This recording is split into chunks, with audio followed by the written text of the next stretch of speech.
sistema monetário e financeiro internacional se comporta como se fosse uma pirâmide, na qual no topo há moedas e instrumentos denominados nessas moedas e atores financeiros públicos e privados que possuem um poder muito maior do que as demais.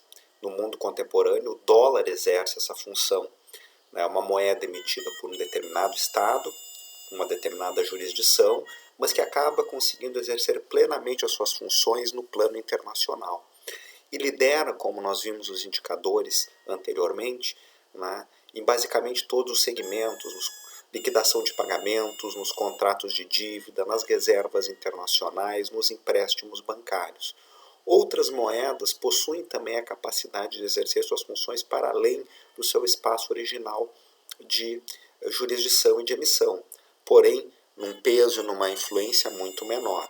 Por fim, há uma base desta pirâmide, que tem múltiplas divisões, aonde por vezes as moedas emitidas por certos estados não conseguem exercer plenamente as suas funções, nem mesmo no seu espaço de jurisdição.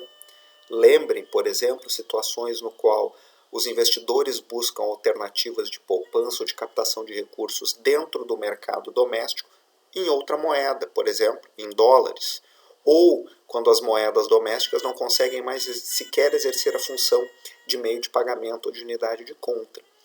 Essa hierarquia tem múltiplas consequências sobre a dinâmica de formação de preços, taxas de câmbio, taxas de juros e sobre o comportamento macroeconômico. Esses temas, por exemplo, estão muito presentes hoje na ideia de ciclos financeiros, que os mercados financeiros têm uma dinâmica cíclica e que esses ciclos emanam a partir do comportamento da política monetária dos emissores de dólares, de euros ou de outras moedas conversíveis internacionalmente, e aos países que determinam esses ciclos e aos países que tomam os efeitos desses ciclos, que são aqueles que estão na base da pirâmide. Outro exemplo da importância e da vantagem de ter a moeda internacional por excelência é que em momentos de crise a demanda por ativos, particularmente aqueles emitidos pelo governo nessas moedas, cresce e o custo de financiamento e de rolagem dessa dívida cai. É o que vocês estão vendo nesse gráfico. A dívida pública dos Estados Unidos mais do que dobra depois da crise financeira internacional, ao passo que o custo de financiamento dessa dívida aproxima-se de zero neste mesmo período. Então, ter uma moeda conversível internacionalmente que é percebida como a fonte última de segurança pela capacidade de projeção de poder econômico e de outras características de estabilidade institucional, política e de poder militar, como nós veremos, transformam alguns ativos em ativos mais sólidos na percepção dos agentes.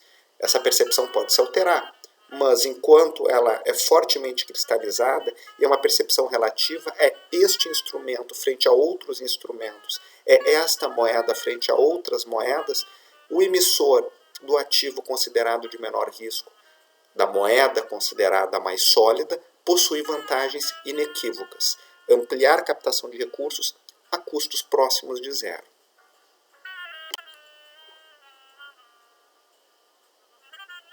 Aqui o dado para ficar mais explícito ainda para vocês, a alteração desses indicadores.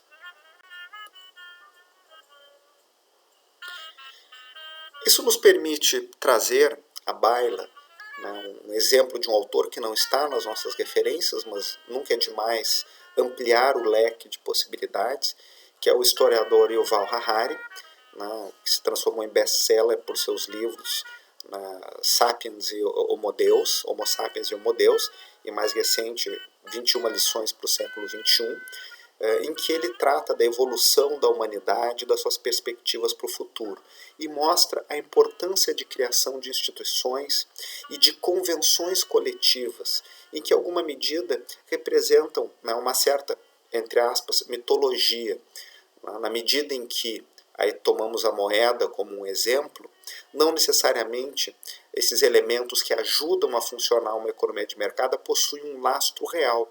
Por muito tempo, as moedas estiveram atreladas de alguma forma ao ouro. Contemporaneamente não, ao ouro, a prata, a metais preciosos. Contemporaneamente isso desapareceu. Se isso desapareceu, o que dá o lastro nas moedas? O que organiza os sistemas financeiros?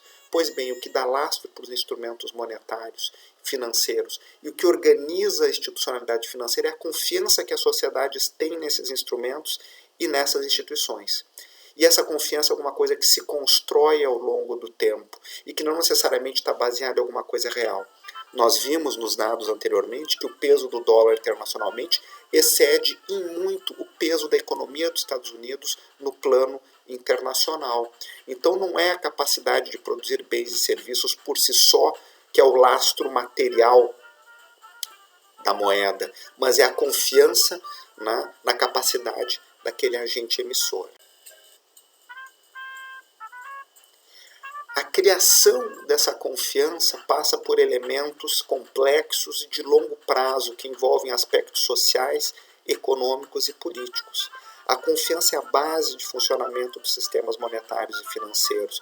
Isso está baseado também em sistemas ideológicos. O que é ideologia? É visão de mundo. Quando aquelas sociedades compartilham de elementos e de valores que ajudam a sustentar a crença de que aquele papel pintado possui poder de compra, a crença de que os valores que são escriturais e que estão lá no balanço dos bancos e que são transferidos uns para os outros dentre os agentes econômicos e as instituições que fazem isso vão garantir no presente e no futuro acesso à compra de bens e serviços. Em momentos de crise, quando essa confiança desaparece, em guerras, isso desmorona, por exemplo, e nós vemos exatamente como é importante essa teia invisível de relações e de elementos. É isso que nós vamos tratar de avaliar e de analisar na sequência da disciplina. Em síntese, a nossa disciplina de Economia Internacional 2 trata dessa forma como o sistema monetário e financeiro vai evoluindo, desde o seu primeiro ponto do programa, até o último ponto que trata dos aspectos históricos. Então nós iniciamos apresentando as relações assimétricas de poder nesse mundo financeiro, passamos por entender a morfologia dessas relações expressas no balanço de pagamentos, o comportamento das taxas de câmbio da política macroeconômica e economias abertas e terminamos com a história mostrando a evolução do mercado financeiro, do sistema monetário e financeiro internacional nos últimos 150 anos, que nos permite observar uma vez mais os aspectos de constituição, de transformação e as assimetrias que existem dentro desse sistema e como os diversos agentes lidaram e lidam com essas assimetrias ao longo do tempo.